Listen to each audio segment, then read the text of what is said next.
Assalamualaikum warahmatullahi wabarakatuh.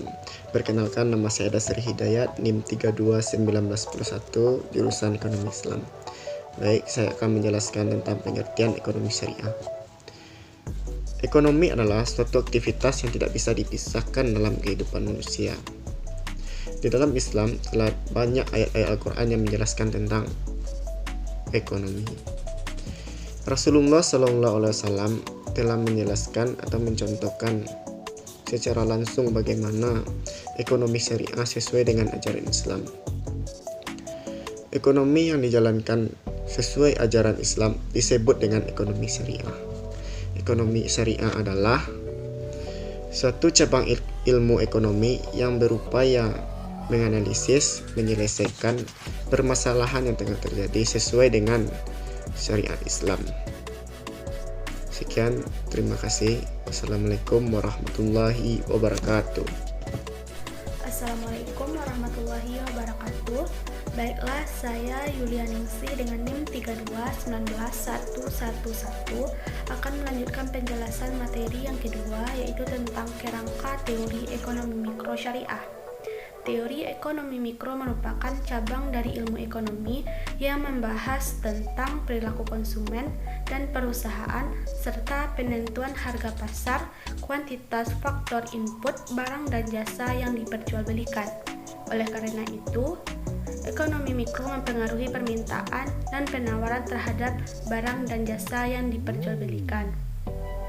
Ekonomi mikro membahas tentang tata cara dan perilaku ekonomi pasar dan rumah tangga, produksi perusahaan, harga yang dikenakan, pilihan rumah tangga dalam membeli barang yang akan dibeli, dan analisis pasar untuk membentuk harga yang relatif, dan juga untuk alokasi sumber yang terbatas di antara banyaknya alternatif. Ekonomi mikro juga menganalisis kegagalan pasar. Kegagalan pasar terjadi ketika pasar gagal memproduksi hasil yang efisien dan juga menciptakan suatu teori yang dibutuhkan oleh pasar dalam menghadapi persaingan sempurna. Sekian penjelasan dari saya. Assalamualaikum warahmatullahi wabarakatuh. Assalamualaikum warahmatullahi wabarakatuh. Perkenalkan, nama saya Maharani Pertiwi, NIM 3219086 dari kelas EI 7C. Baiklah, pada kesempatan kali ini saya akan membahas tentang rancang bangun ekonomi mikro Islam. Yang pertama yaitu definisi dan pentingnya belajar ekonomi Islam. Rancang bangun ekonomi mikro Islam adalah ilmu yang membahas tentang cara, teknik, dan uslub manusia dalam memenuhi kebutuhan primer, kebutuhan sekunder, dan kebutuhan tersier. Secara umum, teori ilmu ekonomi terbagi menjadi dua, yaitu ekonomi makro dan ekonomi mikro. Untuk ekonomi mikro itu sendiri merupakan bidang studi yang menganalisis bagian-bagian kecil dari keseluruhan kegiatan ekonomi. Pokok-pokok analisis dalam ekonomi mikro tersebut adalah bagaimana caranya menggunakan faktor-faktor produksi yang tersedia secara efektif agar kemakmuran masyarakat dapat dimaksimumkan. Pentingnya mempelajari ekonomi mikro Islam adalah kita mendapatkan keyakinan yang kuat tentang teori ekonomi mikro Islam dan dapat kita terapkan dalam kehidupan yang nyata. Adapun tujuan dari penerapan teori ekonomi mikro Islam adalah kita dapat mengambil keputusan dan memperoleh solusi terbaik. Solusi tersebut akan menguntungkan diri kita sendiri dan tidak menzalimi orang lain. Assalamualaikum warahmatullahi wabarakatuh. Saya Tessa Febiola Juwita, NIM 3219084 dari kelompok 4 akan menjelaskan bagian yang selanjutnya dari rancang bangun ekonomi mikro syariah. Yang pertama mengenai manfaat dan batasan teori ekonomi mikro syariah. Teori ini digunakan untuk menerangkan bagaimana suatu fenomena terjadi dalam suatu waktu dengan menggunakan hukum-hukum dasar dan beberapa asumsi yang terpenuhi. Dalam pembentukan ekonomi mikro syariah, hukum yang digunakan tetap menggunakan hukum ekonomi murni selama hukum tersebut tidak bertentangan dengan hukum ekonomi syariah. Teori ekonomi berfungsi untuk memprediksi dampak dari adanya suatu perubahan dari suatu variabel terhadap variabel lain. Sebagai contohnya, ekonomi mikro menjelaskan bagaimana dampak dari peningkatan dan penurunan suatu output sebagai dampak dari adanya kenaikan dan penurunan pada variabel lain seperti tingkat upah, inflasi, dan jumlah pendapatan. Yang selanjutnya yaitu kontribusi ekonomi muslim klasik. Pada bagian ini ada beberapa ulama yang mengemukakan pendapatnya mengenai ekonomi mikro syariah. Yang pertama, Abu Yusuf. Abu Yusuf berpendapat bahwa tugas utama penguasa ialah menghapuskan penindasan dan menjamin kesejahteraan bagi rakyat. Kemudian ulama yang kedua yaitu Imam Al-Ghazali. Ia mengemukakan pendapatnya melalui 3 unsur. Yang pertama, perlu adanya materi bagi kehidupan manusia. Unsur yang kedua, masing-masing memiliki bagian dari setiap materi tersebut. Unsur yang ketiga, manusia harus sibuk mengadakan pembangunan. Ketiga unsur tersebut saling berkaitan sehingga tidak dapat dipisahkan antara yang satu dengan yang lainnya. Yang ketiga yaitu Yahya bin Umar. Yahya melarang kebijakan untuk menetapkan harga selama harga tersebut merupakan hasil dari permintaan dan penawaran yang terjadi secara murni. Maksudnya, pemerintah tidak memiliki hak untuk intervensi harga. Sekian dari saya. Terima kasih. Assalamualaikum warahmatullahi wabarakatuh. Perkenalkan, nama saya Salfika Rahyu, NIM 3219106.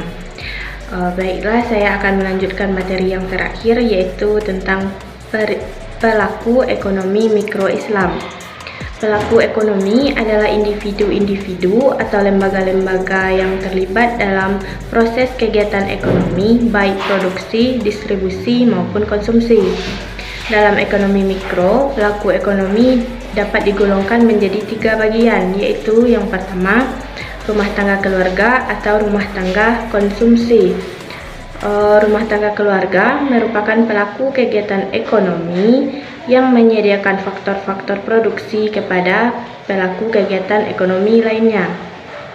Penyedia faktor produksi tersebut dimaksudkan guna mendapatkan uang agar dapat memenuhi kebutuhannya.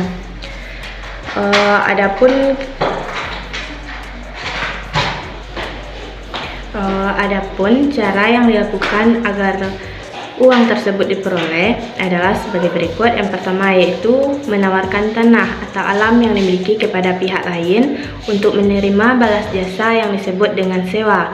Yang kedua yaitu menawarkan sumber tenaga kerja atau sumber daya manusia untuk mendapatkan balas jasa yang disebut dengan upah atau gaji. Yang ketiga yaitu menawarkan modal yang dimiliki untuk mendapatkan bunga sebagai balas jasa. Yang terakhir yaitu menawarkan keahlian atau memakai keahlian yang dimiliki dan balas jasa yang diterima disebut sebagai keuntungan atau laba dari perusahaan yang bersangkutan. Dengan demikian, kelompok rumah tangga ini melakukan kegiatan sebagai berikut. Yang pertama yaitu menyediakan dan menyerahkan faktor-faktor produksi. Yang kedua, menerima balas jasa dan atau faktor produksi yang dimiliki. Yang ketiga yaitu mengkonsumsi barang dan jasa. Sekian dari saya. Kalau ada salah dan janggal mohon dimaafkan. Assalamualaikum warahmatullahi wabarakatuh. Assalamualaikum warahmatullahi wabarakatuh. Perkenalkan, nama saya Elna Yasni dengan NIM 3219097. Baiklah, saya akan melanjutkan materi bagian B, yaitu rumah tangga perusahaan. Rumah tangga perusahaan sering disebut dengan produsen atau perusahaan. Perusahaan adalah kesatuan yuridis dan ekonomis dari faktor-faktor produksi yang bertujuan untuk memproduksi barang dan jasa. Rumah tangga perusahaan berperan untuk melakukan kegiatan produksi maupun distribusi dalam kegiatan ekonomi. Kegiatan yang dilakukan kelompok rumah tangga perusahaan meliputi yang pertama, melakukan kegiatan produksi barang dan jasa dengan cara mengolah faktor produksi yang diterima dari rumah tangga konsumen. Yang B. Membayar imbalan atas penggunaan faktor produksi. Yang C. Menjual hasil produksi kepada rumah tangga konsumen. D. Menerima pembayaran atas barang dan jasa. Adapun peran rumah tangga produksi dalam kegiatan ekonomi antara lainnya, yang pertama, sebagai produsen rumah tangga produksi menghasilkan barang dan jasa yang dibutuhkan oleh rumah tangga, konsumen, pemerintah, dan masyarakat luar negeri. Yang kedua, sebagai pemakai atau pengguna faktor-faktor produksi yang dimiliki rumah tangga konsumen. Yang ketiga, membayar kompensasi atau balas jasa atas penggunaan faktor-faktor produksi. Yang keempat, membayar pajak kepada pemerintahan. Yang kelima, sebagai agen pembangunan, artinya rumah tangga produsen membantu pemerintah dalam kegiatan-kegiatan pembangunan. Selanjutnya, poin C yaitu rumah tangga pemerintah. Pemerintah merupakan pelaku ekonomi yang berperan dalam mengatur dan mengendalikan ekonomi suatu negara. Aktivitas pemerintahan dalam kegiatan adalah sebagai berikut. Yang pertama, mengeluarkan undang-undang peraturan kebijakan yang bertujuan mengumpulkan dana dari masyarakat, misalnya pajak. Yang B, menjalankan penerimaan negara untuk membeli kebutuhan pemerintahan termasuk menyiapkan sarana dan prasarana yang menyangkut. Yang C, melakukan kegiatan ekonomi langsung di bawah badan usaha milik negara, misalnya PLN, Damri, Pertamina, dan sebagainya. Poin yang ke D, menjalin hubungan ekonomi dengan negara lain.